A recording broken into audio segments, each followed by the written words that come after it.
DS classes में दिनेश सुंदेसा कक्षा द्वादशी विषय गणित जो अध्ययन कर रहे हैं द्विआधारी सक्रिया, जिसमें आज हम पढ़ने वाले हैं द्विआधारी के क्रम विनिमयता व साचर्यता के बारे में।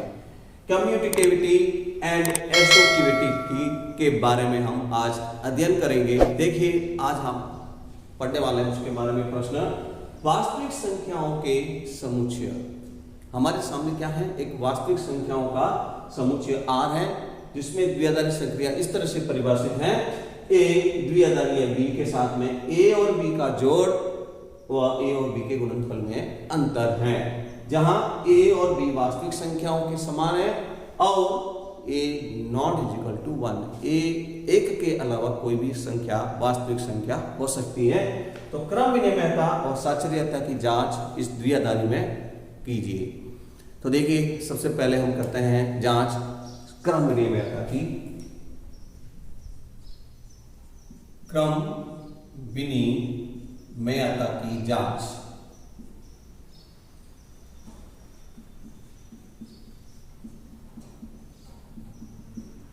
जो हमको प्रश्न में दिया हुआ है उसकी हम बात करते हैं। पहले प्रश्नानुसार हमको जो दिया गया है A star B is equal to A plus B minus AB। दो संख्याओं को जोड़ा और फिर दो संख्याओं का गुणा किया और उनका अंतर हमने लिया यहाँ पर, जहां AB बिलोंग्स टू R व A नॉट इक्वल टू 1। क्रम विनिमय अर्थात जो हम अवयव ले रहे हैं उनको क्रम विनिमय कर दीजिए, उनके क्रम को बदल दीजिए। तो हम पुनः ये जो इक्वेशन 1 माने तो पुनः एक बार B स्टार A लेकर हम हल करते हैं। क्रम का विनिमय कर दिया, जो संख्या थी उनको बदल दिया, A के स्थान पर B आ जाएगा और B के स्थान पर A आ जाएगा। तो यहां पर हो जाएगा B प्लस A और यहां हो जाएगा B गुणा A। ये हम समीकरण नंबर 2 माने।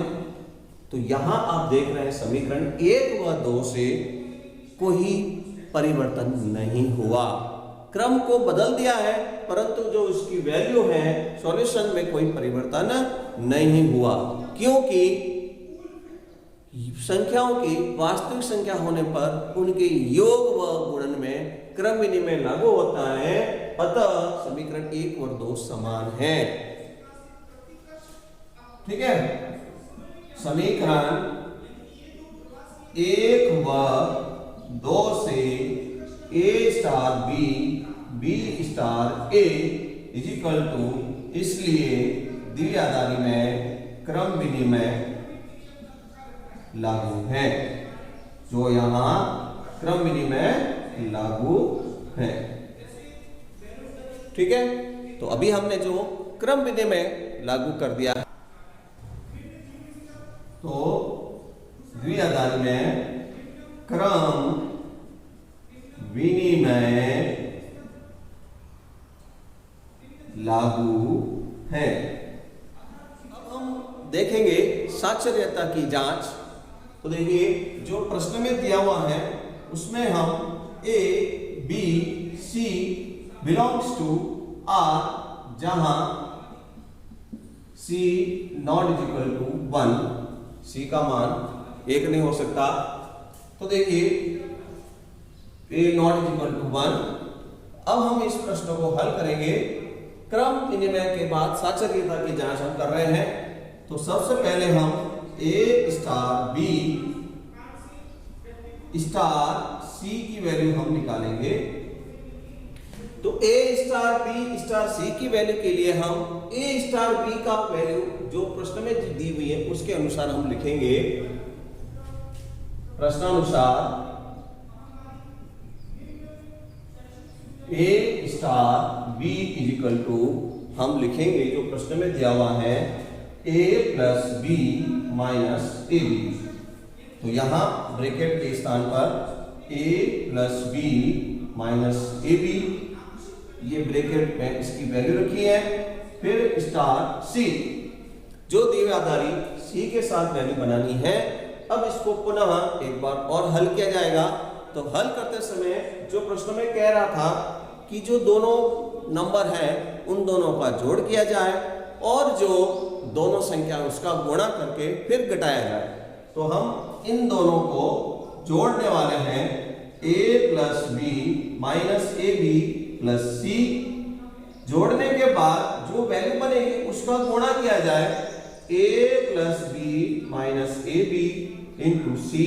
जो इन दोनों की वैल्यू बनेगी उसका अंतर किया जाए माइनस। अब हम इसको सरल करेंगे तो a प्लस बी प्लस का सी माइनस का ए बी, यहां इधर गुणा किया जाएगा माइनस का ए सी और माइनस का B C, minus minus plus हो जाएगा और प्लस का ए बी सी। समीकरण नंबर 1। ये जो वैल्यू बनी है ए स्टार बी स्टार सी की वैल्यू बनी, इसको समीकरण नंबर 1 नाम दिया गया। अब हम पता करेंगे साचर्यता के लिए इस ब्रैकेट को यहाँ ए स्टार बी के स्थान पर बी स्टार सी में लिखकर पता करेंगे ए स्टार बी स्टार सी। तो पहले से हम बी स्टार सी की वैल्यू ब्रैकेट बनाया हुआ है उसकी पहले से रख देंगे। बी स्टार सी की वैल्यू प्रश्नानुसार पहले दोनों को जोड़िए बी प्लस सी, फिर गुणा कीजिए बी सी, उसका minus B plus C minus B सी की वैल्यू यहां इसके स्थान पर रखेंगे। बी स्टार सी बराबर B plus C minus B सी रखने पर ये वैल्यू हम यहां रखी जाएगी।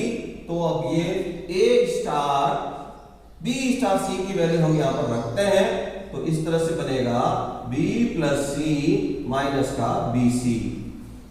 अब पुनः एक बार और द्विआधारी संक्रिया लगाएंगे तो यहां अब पुनः इन दोनों संख्याओं को जोड़ा जाएगा और गुणा किया जाएगा, फिर उसका अंतर किया जाएगा।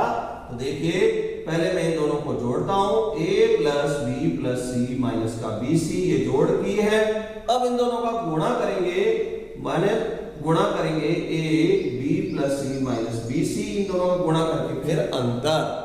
अब इसको हल करने वाले हैं तो हल करेंगे तो देखिए a plus B plus C minus B C, गुणा किया जाए माइनस का ए बी माइनस का ए सी और माइनस माइनस पुनः a प्लस बी प्लस सी। समीकरण नंबर 2।